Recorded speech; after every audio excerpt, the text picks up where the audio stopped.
Muito bom dia, 8h05. Eu venho por meio desse vídeo falar com você que vai para a rua amanhã, vai votar. Amanhã, dia 30, é o dia de nós escolhermos aquele que vai nos representar. Eu não estou falando de nomes, Lula, Bolsonaro. Eu estou falando de ideais, ideologias, sobre o que os dois candidatos falaram durante todo esse período de campanha e o que fizeram com todo o tempo que tiveram para nos representar. Eu quero começar essa nossa conversa de uma forma aberta, de uma forma descontraída. Eu não quero aqui ofender a opinião de ninguém, mas eu quero expor a minha. Estamos no último dia para a gente ter a certeza do que pode mudar o nosso país. Nós temos duas ideologias bem diferentes. Um quer que seu filho seja educado sexualmente na escola e que ele conheça tudo que tem a ver com LGBT. O outro entende que os seus filhos têm que ser educados sexualmente dentro de casa, com os pais. Esse é um tema importante para os pais tratar com os filhos, a religião. Um diz que defende que o Estado é laico, mas de contrapartida tem aversão ao religioso, tem aversão ao credo, não gosta e deturpa os valores cristãos. Eu estou falando daquele que está do lado esquerdo. Ah, Félix, você fala sem provar? É fácil. Quem já viu aquela famosa performance do beijo, nojenta e vergonhosa? Ou um homem nu deitado ao chão e crianças tocando em suas partes? A história da cartilha gay, o aborto, dentre outras que a gente pode ir citando ao longo do tempo, mas não estou aqui para poder ficar citando somente um lado. Nós temos outro, o lado da direita, do lado do conservadorismo. Pensa nos valores cristãos.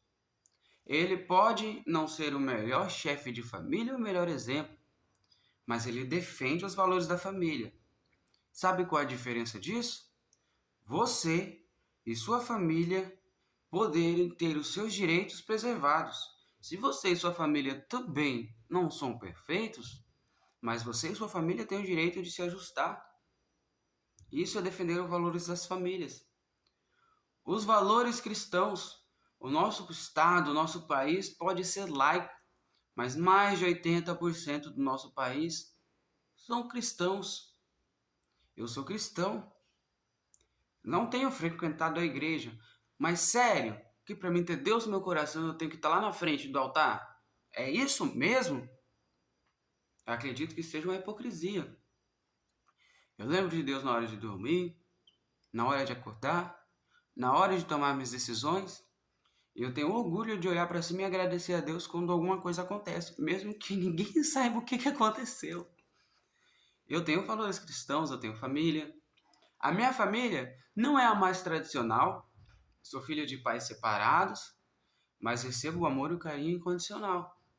Moro sozinho há um bom tempo, sabe? E gosto disso, porque mostra que sou capaz de ser independente.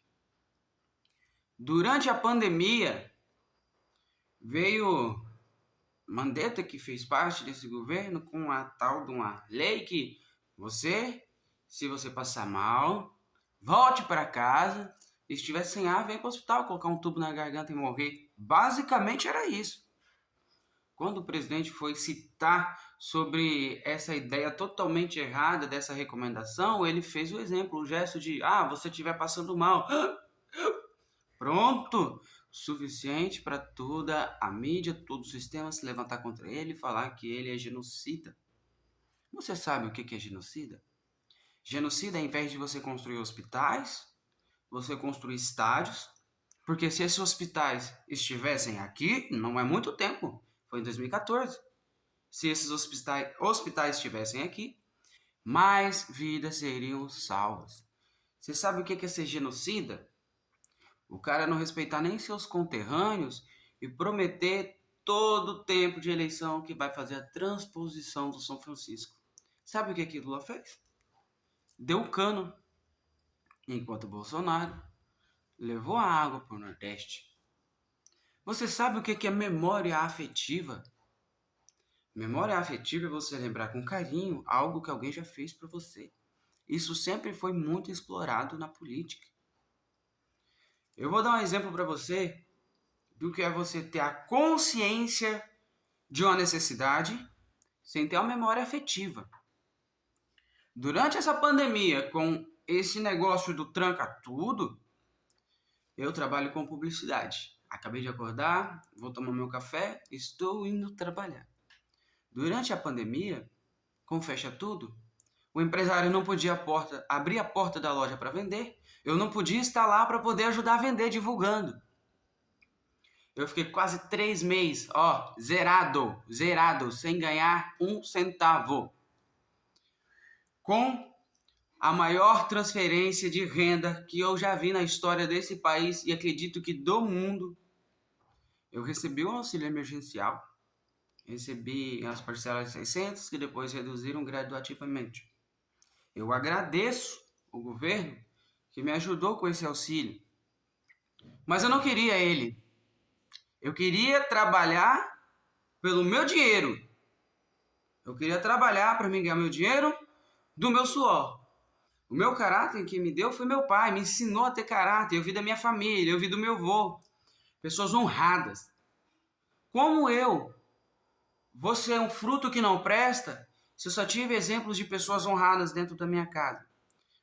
Antes da pandemia, eu tinha uma visão, eu tinha uma renda. Depois da pandemia, eu voltei com outra visão muito mais amadurecida. Um processo como esmagaram a azeitona, mas extraiu azeite. Apodreceu-se uma uva, mas se fez um vinho. Durante esse processo tão difícil que foi para mim, e acredito que para você também não foi fácil, eu evoluí, eu cresci, eu melhorei até meus ideais, a forma de conversar. Hoje, o meu faturamento, ele é mais equilibrado, ele é mais estável. Eu moro sozinho, desde sempre gostei de ter meu cantinho. Mas onde eu estou, moro aqui no Savana, em Jaru, eu estou aqui há mais de ano. Pensa numa felicidade de eu estar na minha casa, acordar agora. Olha, o sol, minha cama, vou dizer uma curiosidade para vocês. Estou aqui em cima da minha cama, minha janela aqui na lateral. Ali, tem outro lado da mureta, é bem alto. O sol bate na minha cama, no meu rosto, às 7 horas da manhã. Eu tenho cortina blackout aqui, eu nunca instalei. Durante os períodos do ano, eu arrasto a cama um pouquinho, para ela continuar batendo no meu rosto às 7 horas da manhã.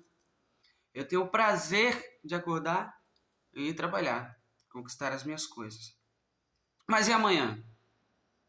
Se a esquerda chega lá, eu vou poder continuar falando de Deus? Eu vou poder trabalhar sem ser cobrado o tempo todo, tomado meu dinheiro? E a minha moto? O seguro DPVAT era quase R$ 300. Você lembra disso? Se não lembra, eu vou te lembrar. Agora, o seguro, pasmem, 2 e pouco, gente. Então, pensa bem o que realmente está fazendo a diferença. Para de mi. E eu não estou com mimetismo da situação. Eu estou falando de uma realidade. Olha para você agora, dentro do seu coração. Lembra qual foi a última vez que você teve o orgulho de colocar a camisa do Brasil? Eu vou falar por mim. Foi na última Copa em que o Brasil perdeu para a Alemanha. Uma derrota muito expressiva. Eu investi um dinheiro, eu mais um amigo meu.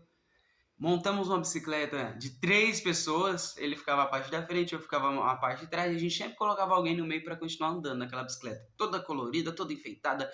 Tinha corneta, tinha buzina, tinha até solenoide para corneta ar com botija de ar para poder fazer barulho de carreta. E foi muito, muito legal. Mas a alegria durou pouco. De lá para cá, eu não tinha mais comprado uma camisa do Brasil. O orgulho dos brasileiros se esvaiu. Não se esqueça disso. Eu tenho certeza que você lembra que o seu orgulho como brasileiro se esvaiu. Mas depois foi um cara se levantar e dizer que Deus está acima de todos, que o inferno se levantou contra. É mentira que eu estou falando? Você já ouviu falar da Guerra das Tesouras? Ainda dá tempo de você pesquisar. A Guerra das Tesouras existe. São várias pessoas falando, aquele não, eu, mas na verdade, agora que um cara realmente se levantou, todos esses que fingiam ser contra uns aos outros estão se abraçando. Sabe o que significa paridade? Eu vou mostrar primeiro em gestos. A, B. Isso é paridade, ó. Desparidade. Desigualdade, paridade. Nós vimos, durante a campanha de primeiro turno de reeleição do presidente Bolsonaro, onde ele passava, multidões se aglomeravam. Era Bolsonaro que estava dando dinheiro para isso? Não, não era. Não era, porque eu, sinceramente, eu queria muito que ele passasse pelo menos aqui para 364 para mim poder ir lá ver também, acompanhar. Entendeu? E nós não vimos Lula em nenhum momento conseguir aglomerar gente. Era uma meia dúzia de pessoas. Em pouquíssimos lugares reservados que ele conseguiu um pouco mais de gente. Você viu isso? O que eu estou falando? Tem coerência? Tem? Então nós sabemos que houve uma disparidade em relação à direita e à esquerda. Mas na votação nós vimos um resultado que eu não acreditei. Eu não acreditei no resultado. E sinceramente, muitos não acreditaram. O país ficou de luto. Nós não vimos carreata de vitória do PT de primeiro turno, festa, nada. Entendeu? Enquanto nós que acreditamos no conservadorismo na direita, ficamos em luto. Eu fiquei em luto. Falando ainda em disparidade, o que você acha de alguém que dava um Bolsa Família de média R$90 e agora o auxílio é de 600? Mas naquela época o salário mínimo era menor. Faz o seguinte, eu nem tenho aqui perto, mas eu posso fazer e trazer para vocês depois. Pega a caneta e o papel. Pesquisa, vamos colocar assim, lá em 2006, porque já deu tempo do então ex-presidiário, ex-presidente Lula, que assumiu, ter feito seus trabalhos. Lá em 2006, veja o valor do salário mínimo. Pesquisa em 2006 o valor da carne. Aí agora você pesquisa o valor do salário mínimo de agora e o valor da carne. Pesquisa em 2006 o valor da gasolina, pesquisa agora o valor da carne. Faz essa matemática de divisão, né? Coloca lá, essa carne custava 11, R$5, o salário mínimo era 300, 400, não lembro bem. Você faz a divisão e vê quantas carnes você consegue comprar pelo mesmo salário, comparado agora, você vai ver que isso é só conversa fiada. Então a gente deveria parar de escutar conversas aleatórias e pesquisar. Cara, eu vou falar para você o que é ter coerência, o que é democracia. Na minha família, tem parte da minha família que vota no Lula. É lulista mesmo. Entendeu? Não tá nem aí do que ele fala ou não, entendeu? Tem uma memória muito afetiva quanto a isso e vota no Lula e não muda, não adianta, não tem nem como conversar. E tem parte da minha família conservadora, que por sua vez não fica falando é Bolsonaro, não. São pessoas conservadoras, que conseguem ver a diferença de ideais para poder votar. E eu respeito todos os dois lados. Eu respeito a minha família, que tem essa opinião de votar no Lula, como também respeito a minha família que tem a opinião de votar no Bolsonaro. E eu quero dizer outra coisa para vocês que estão vendo esse vídeo, que eu decidi fazer essa declaração no último dia. né? Eu quero dizer para vocês prestarem atenção também na mudança que já aconteceu no nosso país. As estatais davam prejuízos. A Petrobras foi a estatal mais endividada do mundo inteiro. Você sabe o que quer dizer? Mais endividada do mundo inteiro? E hoje dá recordes de lucro. O dinheiro que foi roubado fez aumentar a inflação. Você não pode cair em políticas erradas. Eu quero fazer para você um contraste da diferença da política de esquerda e de direita. A ideologia de esquerda, a curtíssimo prazo, ela é doce como mel. A médio prazo vai perdendo o gosto e a longo prazo é amargo como fel. Porque a um curto prazo, todo mundo vai comer picanha. Será? A Dilma mandou a gente comer ovo. Você não lembra, não? Eu lembro. Eu lembro. A Dilma mandou a gente comer ovo e a esquerda disse que quando voltar ao poder a gente vai reunir a família, vai voltar a fazer um churrasquinho. Mas eles não queriam que a gente se reunisse. Eles não queriam que a gente se reunisse. A médio prazo, os problemas começarão a vir. A longo prazo, meu amigo, pode ter certeza que uma das principais coisas que vão acontecer será o confisco. Você não acredita? Não? Vai lá ver qual é a proposta do PT. Dá uma olhada. Sério. Você pode ver, por exemplo, no Divulga Cante. Tem alguns detalhes sobre isso. Agora, em contrapartida, à direita, a curto prazo, o seu plano de governo pode não parecer que vai fazer muita diferença. A médio prazo, o negócio já vai funcionar, porque as estatais começam a dar lucro, as privatizações funcionaram. A reforma fez com que mais pessoas tenham empregos. Entendeu? Vou dizer quais tipos de reforma. Vou dar um exemplo. As NRs. NRs são normas regulamentadoras. Dentro da indústria, por exemplo, tinha tanto tipo de NR que só atrapalhava o empresário se adequar a essas NRs aí para poder abrir a sua indústria, o seu comércio, para poder contratar, para poder trabalhar. Tirando essas normas regulamentadoras que de nada ajudam, existem normas importantíssimas que não podem ser tiradas. E eu acredito que, com uma boa gestão, normas regulamentadoras que realmente precisam ser ajustadas, que funcionam, possam se tornar lei trabalhista. Mas tirando todas essas normas regulamentadoras que atrapalham o comércio a ficar adequado, ele se adequa mais fácil, com menos investimento, contrata mais funcionário, cresce mais rápido. Resultado, mais dinheiro circulando no seu bolso. Você que é empregado, você que trabalha de carteira assinada, mais dinheiro circulando no comércio, mais dinheiro circulando que vai chegar também até mim. Porque se você não tem dinheiro para comprar, o empresário não vai vender. Eu não vou conseguir divulgar para o empresário vender, eu também não vou ganhar. Para você ver que é uma cadeia, está tudo conectado. É uma cadeia em reação. E a longo prazo, com o livre comércio, com o direito de você escolher como vai fazer, com o seu dinheiro na mão, com o Pix, sem cobrança de taxa, você já conseguiu somar quanto de Pix você fez desde quando surgiu o Pix até agora? E depois, com esse dinheiro somado, pense se fosse um TED ou DOC, o quanto que você já perdeu?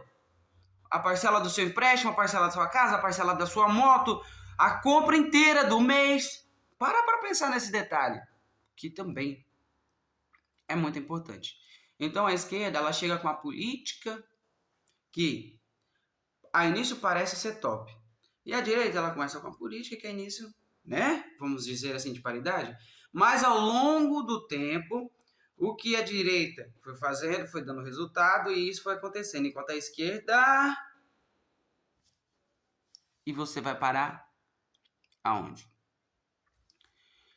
Pense bem. Amanhã é dia da gente fazer uma votação expressiva. Amanhã é o dia da gente fazer a diferença. Sou de Jaru, Rondônia. Eu tô começando a extrapolar meu prazo, eu tenho que trabalhar. O assunto é importante, o assunto é pertinente. Eu quero dizer para você que ainda está indeciso. E para você que não foi votar, vá, existe seu direito. Depois não vem ficar reclamando aí porque nós escolhemos por você. Entendeu? É mais louvável um esquerdista que vai lá votar no seu candidato do que você que fica no sofá reclamando de tudo e não sai daí para você fazer a diferença. Para você que não levanta e não vai votar, que acha que tudo é igual, que nada vai mudar. É isso mesmo? Não reclame. Vamos fazer a diferença, sabe? Olha que bandeira linda. Olha que bandeira linda. O que te falaram na escola que essas cores verde, amarelo e azul é das matas, é da praia, é do sol. É mentira. Essas cores têm a ver com as monarquias que foram liberais e fizeram a diferença na Europa e mudaram a história de lá. Quando falaram para você que Dom Pedro proclamou a independência numa cagada, que mentira deslavada! Isso é para poder estragar a nossa história. Enquanto nos Estados Unidos, Hollywood é obrigado a colocar o país em primeiro lugar, a sua bandeira, colocar o tema quando aparece a bandeira na parte mais emocionante principal do filme, porque lá é obrigado a acontecer isso. Quer um exemplo? Vamos falar dos super-heróis da Marvel? Vamos começar com a cor. Qual é a cor da Marvel? A cor da bandeira dos Estados Unidos. O Superman. Qual é a cor da roupa do Superman? Qual é a cor da roupa do Capitão América? América! Qual é a cor da roupa do Homem-Aranha? Deadpool. Posso continuar falando? Porque são diversos e diversos super-heróis e personagens com as cores dos Estados Unidos. Cadê o super-herói brasileiro? Vou falar pra você. É um cara só. É Deus.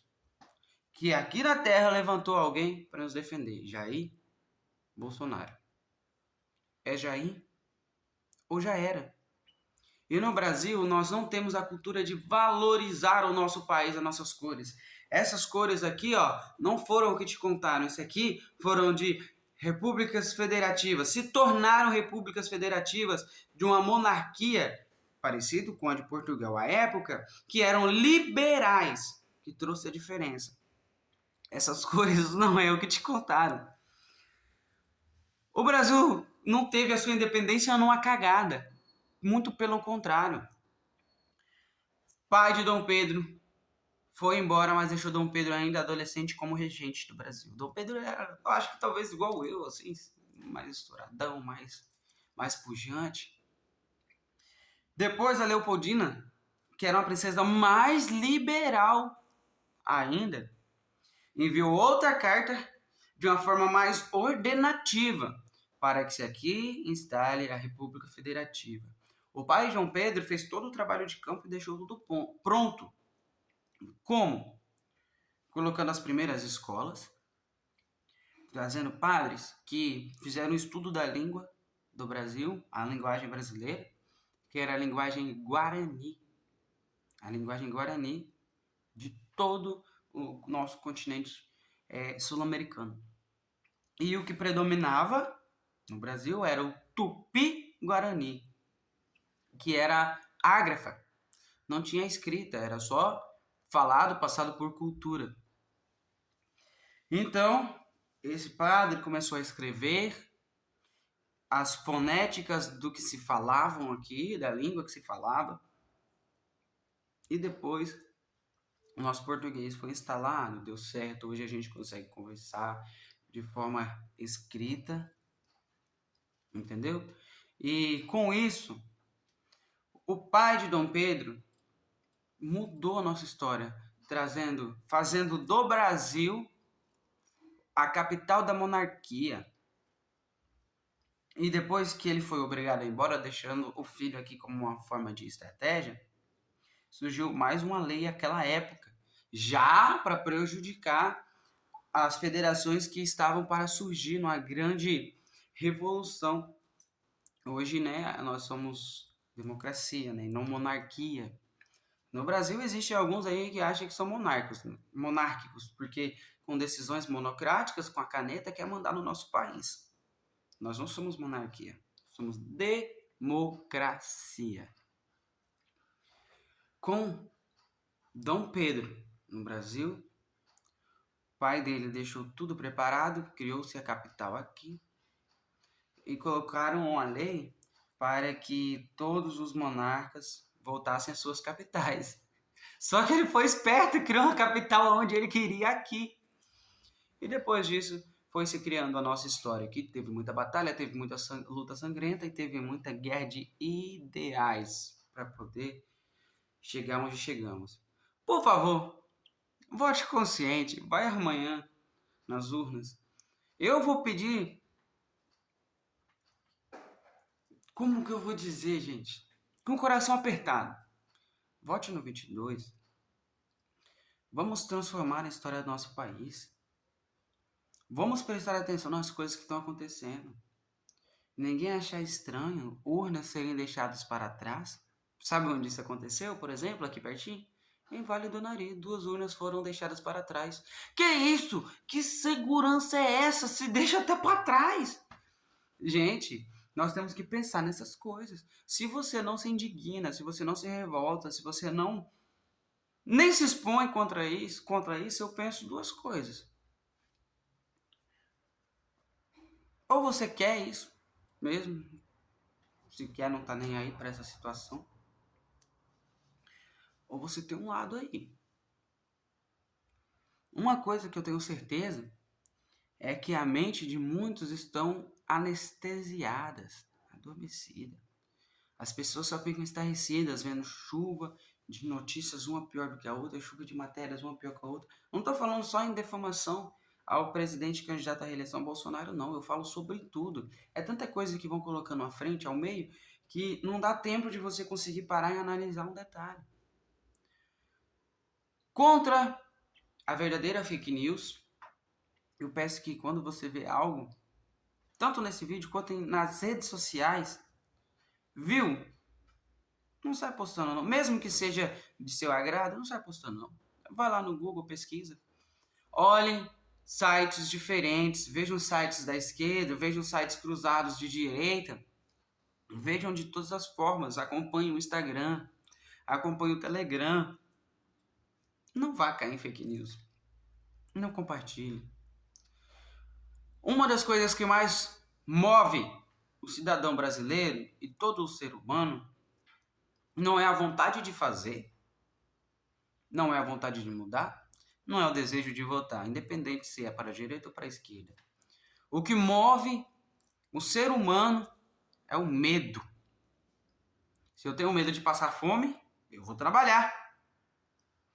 Então, houve uma campanha massiva de difamação do atual presidente candidato à eleição Bolsonaro, trazendo medo para dentro dos corações das pessoas. E pelo medo eu tenho certeza que você não votaria nele. Mas não faça isso. Não deixe ser levado e motivado por mídia qualquer. Vamos abrir os olhos. Nós estamos vendo uma censura nada velada. Gente, censura! Censura! Você acha que não vai chegar em você? Eu lembro que há mais de anos atrás, o canal Hipócrita falou sobre a primeira vez que Bolsonaro foi censurado e ele falava de um tom irônico. Ah, mas tá bom, é só ele, o que tem? Mas e quando chegar em você? E chega, já está chegando. Já está chegando. Pense bem, se antes da esquerda assumir o poder, já o toma usurpado através de ativismo judicial, dentre outros, imagine quando chegar lá. Pensa na sua liberdade. Se você não pensa na sua, pensa na minha. Porque eu sou jovem, eu vou ter muito para ver aqui, nesse país e viver nessa terra. Se você já é de idade, eu faço um apelo. Pense no seu voto. Olha tudo que você viveu. Sério, não toma político de estimação. Amanhã, Vote Bolsonaro 22.